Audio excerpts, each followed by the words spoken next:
नमस्कार। मैं प्रोफेसर राजेश शाह, वाद्य विभाग, संगीत एवं मंच कला संकाय, काशी हिंदू विश्वविद्यालय।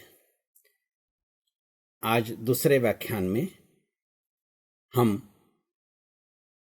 Introduction to north Indian classical instrumental music अर्थात उत्तर भारतीय शास्त्रीय वाद्य संगीत का परिचय के अंतर्गत तत्वाद्यों के बारे में जानने की कोशिश करेंगे। तत् का अर्थ क्या है, इसको स्पष्ट करना अत्यंत आवश्यक है। तत् का अर्थ है स्ट्रिंग, तार। तत् शब्द जो है तांत से आया है। तांत का मतलब है, जब इसको कहा जाए कि ऊंट के जो इंटेस्टाइन के साथ जो बनाया जाता है उसको तांत बोला जाता है, और तांत से तत् आया है। पहले तारों के लिए यही इंटेस्टाइन ऊंट की उसको प्रयोग में लाया जाता था। बाद में काल परिवर्तन के साथ साथ अब लोहे और अन्य धातुओं के तार भी हम लोग प्रयोग करते हैं। तंत्री वाद्य की परिभाषा क्या है? शाब्दिक व्युत्पत्ति। वादयितुम योग्यम वाद्यम, वह यंत्र जो बजने योग्य हो, जिसमें स्वर अभिव्यक्त हो। तंतम का अर्थ है जिसमें स्वर व्याप्त हो और उसका विस्तार किया जा सके। तत् के पर्यायवाची बहुत से शब्द हैं: तंत्री, तंतु, तार, तांत इत्यादि। राधा गोविंद संगीत सार के अनुसार तांत व लोहे के तार को जो बाजे में बांधे जाते हैं, उन तारों में 7 सुर, 22 श्रुति, 21 मूर्छना, तान अलंकार, जाति, सह गीत प्रकट होत है। ता बाजे को ताम तंत कहिए। ये संगीत सार में राधा गोविंद जी ने कहा है। जिस वाद्य में काष्ठ, तुम्बा, तबली, तार, सारिकाएं आदि से निश्चित आकार दिया गया हो और गज, मिजराब, जवा या उंगली द्वारा मधुर ध्वनि उत्पन्न की जा सके, वही तंत्री वाद्य है। तंत्री वाद्यों का ऐतिहासिक महत्व। तंत्री वाद्य हमारे प्राचीन काल से ही हमें प्राप्त होते हैं। वैदिक काल में तंत्री वाद्य भी प्राप्त हुए हैं। ऋग्वेद, यजुर्वेद, अथर्ववेद और सामवेद में बाण, करकरी, गार्गी, गोथा तथा आघाटी आदि तंत्री वाद्यों का उल्लेख मिलता है। उस समय इन सभी वाद्यों को एक नाम दिया गया था, वीणा। वीणा तंतु वाद्य की सामान्य संज्ञा थी, यानी जिस भी वाद्य में तार से युक्त हो वो वाद्य, उसको वीणा कहा जाता था। उस वीणा के अलग अलग नाम हो सकते थे, लेकिन उस नाम के साथ वीणा ही लगाया जाता था। कण्व मुनि की कथा। असुरों ने कण्व मुनि को अंधेरी कोठरी में बंद किया। अश्विन देवता ने प्रातःकाल वीणा वादन कर उषा आगमन का संकेत दिया। वीणा मंगल वाद्य के रूप में प्रतिष्ठित हुई। यानी हम वाद्यों के माध्यम से यह भी अभिव्यक्त कर सकते हैं कि हम किस समय, कहाँ और किस प्रयोजन से बैठे हुए हैं। यज्ञों में वीणा। यजुर्वेद के अनुसार अश्वमेघ आदि यज्ञों में मनोरंजन और गाथा गान हेतु वीणा आदि वाद्यों का प्रयोग होता था। हम जानते हैं कि यज्ञ आदि धार्मिक अनुष्ठान, जैसा कि हम लोगों ने पहले भी चर्चा की है कि धार्मिक और सामाजिक अनुष्ठानों में वीणा आदि वाद्यों का प्रयोग होता था, जिसमें मनोरंजन और साथ साथ भगवान की स्तुति भी की जाती थी। इनका प्रयोग यज्ञों में भी होता था। सामवेद और संगीत।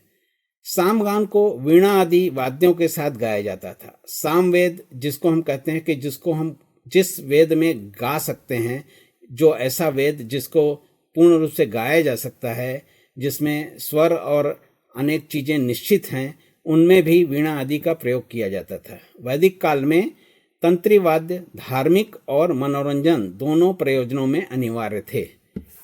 वैद काल के बाद रामायण काल में वीणा का महत्व। लव कुश की शिक्षा। महर्षि वाल्मीकि ने लव और कुश को रामायण गान के साथ वीणा वादन की भी शिक्षा दी थी। वो रामायण गान के साथ साथ वीणा वादन करते थे और उसी के साथ उसका गायन भी करते थे।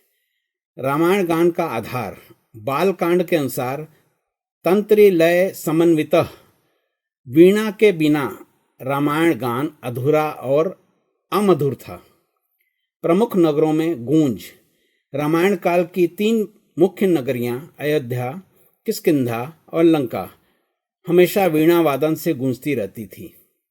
वीणा वादन का अर्थ है खुशी या शुभ, यानी वो जिस नगरी में वो बजते थे ये वाद्य, ये माना जाता था वो नगरी बहुत खुश है और संपन्न है। शुभ संकेत का प्रतीक। वीणा की झनकार नगर की सुख कुशलता का प्रतीक थी। जैसा कि मैंने अभी बताया कि जहाँ भी वीणा वादन होगा निश्चित है कि वहाँ खुशी की बात होगी और संपन्नता दिखाई पड़ेगी। वीणा के सामाजिक आयाम। प्रमुख अतिथि के सत्कार में वीणा वादन अनिवार्य था। सामाजिक संस्कारों में वीणा की केंद्रीय भूमिका थी। सभी वर्गों को वीणा प्रिय थी। राजनीतिक, धार्मिक व सामाजिक अवसरों पर महत्वपूर्ण स्थान वीणा को मिला हुआ था। अर्थात वीणा ऐसा वाद्य था जो सर्वग्राह्य था, सर्वप्रिय था और अनेक अवसरों पर इसका वादन होता था। महाभारत काल में भी वीणा का बहुत प्रयोग हुआ। सप्ततंत्रियों का उल्लेख। महाभारत में वीणा की 7 तंत्रियों का स्पष्ट उल्लेख है। नारद आदि गंधर्वों द्वारा वीणा वादन, नाट्य और नृत्य के साथ वीणा का प्रयोग अनेक स्थानों पर वर्णित है। अर्जुन का स्वागत। देवराज की सभा में अर्जुन का स्वागत तुम्बरु आदि गंधर्वों के वीणा वादन और उर्वशी आदि अप्सराओं के नृत्य से हुआ। द्रौपदी के मधुर कंठ की तुलना वीणा की ध्वनि से की गई। स्त्रियों की शिक्षा। राजा विराट के महल में संगीत शाला थी, जहां अर्जुन वृहणलला के रूप में उत्तरा आदि को वीणा वादन की शिक्षा प्रदान करते थे। महाभारत काल तक स्त्रियां विधिवत वीणा वादन की शिक्षा लेने लगी थीं। संस्कृत नाटकों में तंत्री वाद्य, जैसा कि हम लोग अभी चर्चा किए कि सामाजिक व धार्मिक दोनों उत्सवों पर इसका प्रयोग होता था। अब नाटक जो हैं वो सामाजिक हमारी श्रेणी में आते हैं और मनोरंजन के साधन माने जाते हैं। उनमें भी कालिदास की उपमाएं, कुमार संभव, बेसुरी वीणा की तुलना कोकिल के स्वर से और सुरीली वीणा की तुलना माता उमा के मधुर कंठ से की गई। मेघदूत में विरह में व्याकुल यक्ष पत्नी अपने आंसुओं से भीगी वीणा की तंत्रियों तारों को बार बार सारणा करके अपने दिन बिताती थी। रघुवंश में इंदुमती के शिथिल प्राणहीन कमजोर शरीर की तुलना एक बेसुरी हो चुकी वीणा से की गई है। ऋतु संहार। वर्षा काल में वीणा की मधुर तानों को सोई हुई काम भावनाओं को जगाने वाला प्रबोधक बताया गया है। अब उसके बाद नाट्य शास्त्र और रंगमंच में भी वीणा का बहुत अधिक महत्वपूर्ण वर्णन किया गया है। और कुतब, ये कुतब शब्द जो है जैसे आतोध था उसी प्रकार कुतब है, उसी प्रकार तुर्य है, उसी प्रकार तुरी है। ये सामूहिक संज्ञा थी वीणा और अन्य वाद्यों की।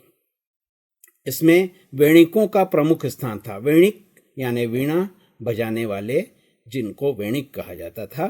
कालिदास के काल में नाटकों का आरंभ वृंदवादन में होता था। पुराणों में तंत्री वाद्य का महत्व बहुत अधिक था।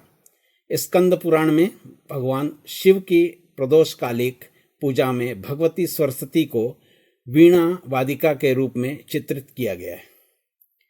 मार्कंडेय पुराण। जिस गृह में वीणा वादन होता है उसमें यक्ष आदि क्षुद्र जातियों का प्रवेश संभव नहीं। यानी ये कहा गया कि अगर वीणा वादन है तो आपकी बुरी जितनी आत्माएं हैं वो प्रवेश नहीं करेंगी। कंबल और अश्वतर नाग ने कैलाश पर तंत्र लय समन्वित गीतों से महेश्वर को प्रसन्न किया। हरिवंश पुराण में नारद ने वीणा, श्री कृष्ण ने वंश और अर्जुन ने मृदंग बजाया। नारद तीनों लोकों में महती वीणा गले में लटकाए हरि नाम गाते भ्रमण करते थे। आज भी हम नारद की जब भी कहीं चित्र देखते हैं तो वीणा उसके साथ लगी ही होती है। निष्कर्ष यह निकलता है कि वीणा मंगल वाद्य है। देवी सरस्वती के हाथ में वीणा ज्ञान का प्रतीक है। जिस देवी ने जिसको हम ज्ञान की देवी कहते हैं, उन्होंने स्वयं वीणा धारण किया है। ऐसी वीणा के बिना सरस्वती की पूजा ही संभव नहीं है। अब तत्वाद्य यानी जो वीणा के अनुरूप जितने भी तंत्री वाद्य थे, उनको बहुत से उपवर्गों में विभाजित किया जा सकता है। पहला वर्ग हो सकता है वादन क्रिया के आधार पर। अब वादन क्रिया में सितार और उंगलियों से बजाने वाले तंबूरा और स्वर मंडल। पहले सितार भी उंगलियों से बजाया जाता था, वीणा भी उंगलियों से बजाई जाती थी। बाद में ये कोण त्रिकोण से बजाए जाने लगे। ऐसे ही जब अब आधुनिक रूप में हम सितार और रुद्र वीणा और सरोद बजाते हैं, उनको हम मिजराब से और कोण से बजाते हैं, जिसको जवा बोलते हैं। गज से सारंगी, इसराज, दिलरुबा ऐसे वाद्य गज से यानी कमानी से अर्थात बो से बजाए जाते हैं। डंडी से बजाए जाने वाले वाद्य जैसे संतूर और कानून। बनावट के आधार पर भी इसके कई उपवर्ग बनाए जा सकते हैं। जैसे सितार आदि लंबी गर्दन वाले वाद्य हैं। वीणा और तंबूरा भी लंबी गर्दन के वाद्य हैं। छोटी गर्दन वाले वाद्य सारंगी और वायलिन। एक दो तुम्बा युक्त सभी वीणाएं और सितार। चमड़े से मढ़े हुए सारंगी, सरोद और रवाब। चपटे संदूक नुमा वाद्य, स्वरमंडल और संतूर। रखने की यानी हम जिस पोजीशन में, जिस अवस्था में हम वाद्यों को रख के, तंत्र वाद्यों को रख के बजाते हैं, उसके आधार पर भी कई वर्गों उपवर्गों में बांटा जा सकता है। रखने की स्थिति के आधार पर गोद में रखकर बजाए जाने वाले वाद्य जैसे सारंगी और इसराज। चित्त अवस्था में बजाए जाने वाले वाद्य स्वरमंडल और तंजोरी, वीणा यानी लेटाकर बजाए जाने वाले वाद्य।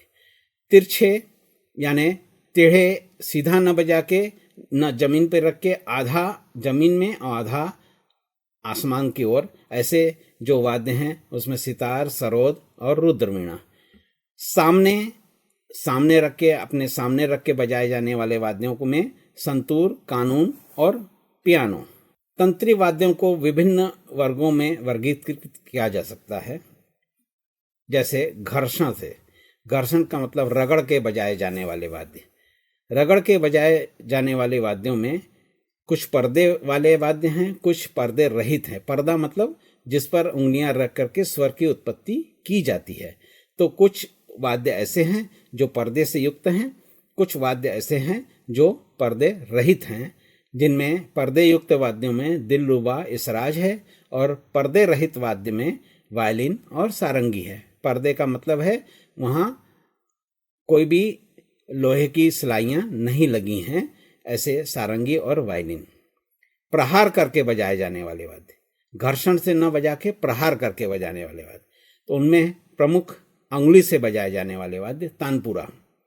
कोण अथवा मिजराब या जवा से बजाए जाने वाले वाद्यों में भी पर्दे युक्त और पर्दे से विमुक्त दोनों ही प्रकार के वाद्य हैं। पर्दे युक्त वाद्यों में सितार और सुर बाहर आता है। पर्दे रहित वाद्यों में सरोद, सुरसिंगार, विचित्र वीणा आदि वाद्य आते हैं। तीसरा प्रकार हम बता सकते हैं प्रहार से बजाए जाने वालों में लकड़ी के प्रहार से, जैसे संतूर। ये प्रमुख रूप से कुछ वाद्य का चार्ट है, ये सूची है जिसमें ये बताया गया है कि ये वाद्य का नाम क्या है, किस काल अवधि में इसका निर्माण हुआ, कितने तारों की संख्या इसमें योजना की गई है, इसका क्या वर्णन है, ये का कहाँ कहाँ पाया जाता है। कुछ एक को मैं आपके सम्मुख रखता हूँ। बाण वैदिक काल में 100 जिसमें तंत्रियाँ होती थीं, ये प्रसिद्ध वाद्य था। माना जाता है कि तंत्री वाद्यों की जननी ही बाण वाद्य है।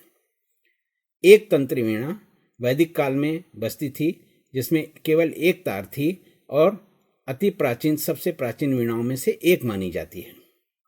चित्रा वीणा सप्ततंत्री वीणा यानी 7 तरह से युक्त और ब्राह्मण काल में इसको बजाया जाता था।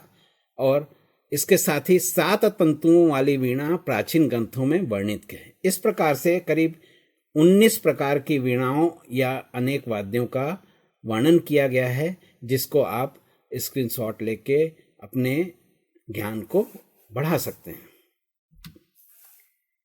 यहाँ कुछ प्रमुख रूप से चित्र दिए गए हैं, जिनमें एक सितार है। प्रमुख तंत्री वाद्यों में आज आधुनिक युग में सितार का प्रमुख स्थान है। सरोद भी महत्वपूर्ण अपना स्थान रखता है। तंबूरा ये सहायक वाद्य है। इसको हाथ से, जैसे मैंने बताया था कि ऊँगलियों के द्वारा इसका वादन होता है।